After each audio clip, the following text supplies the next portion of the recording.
There's another category in the conversations we have when you talk to people from a perspective of life happens for me, that life is my ally,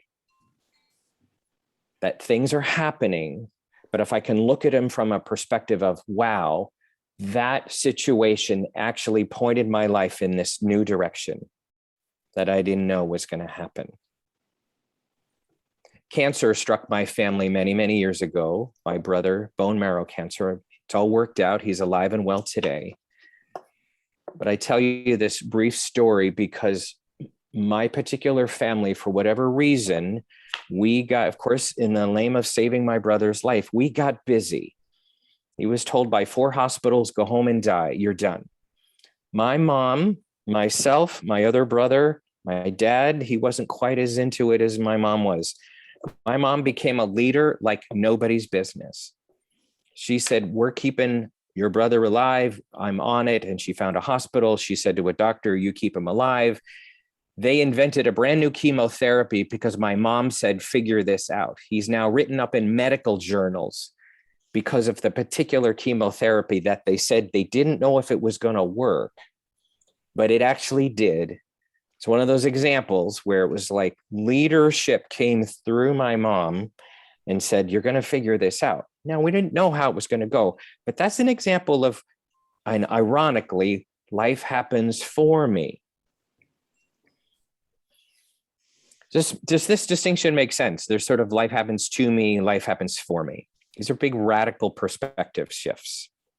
And that's a way to go through life, right? You can either go through life happens to me, or you can go through life happens for me. Books are written from life happens for me, right? Again, it's a little bit of looking at it, sort of from the positive angle, if you will. But when you really start to look at life from a, why is this happening? What's the gift of this, even in the challenge of this particular situation? So 2 conversations are designing your life. And when you really step back and you catch it, you realize, okay, were my thoughts today mostly in the positive, moving myself forward game, or were they mostly in the fear-based, oh my God, what will happen to me if the economy doesn't come back? And right. And the news, as we all know, I'm just going to have an opinion as your coach for a second. Yeah, you guys are commenting in the chat box. Thank you. Anne says things happen. I'm a fan, by the way, of gather some news. Be careful of looking to the news to finally save me when the news turns. How many of you know people like the news? They look to the news all the time, like a lot of news.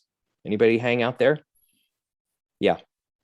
Here's the coach in me just wants to say, careful of that, because what's happening there is you're waiting for that to feel okay, and then I'll feel okay.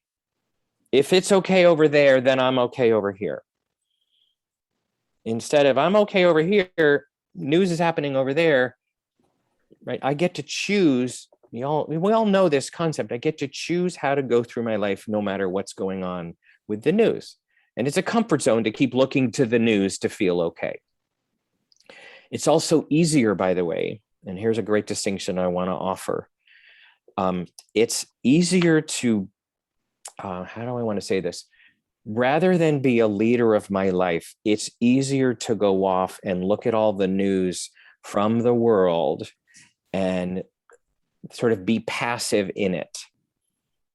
And you all know on this call, and I know on this call, the volume of new jobs, interesting new jobs, also loss of jobs that are going on in this new world with this pandemic that has thrown a huge, gigantic sort of, created an unbelievable cataclysmic event in our globe. There's new jobs being invented. There's new companies. And those are the people that are coming along and going, what's going to be birthed out of this situation? What's going to be new out of this situation? Because innovation mostly happens out of reaction to fear.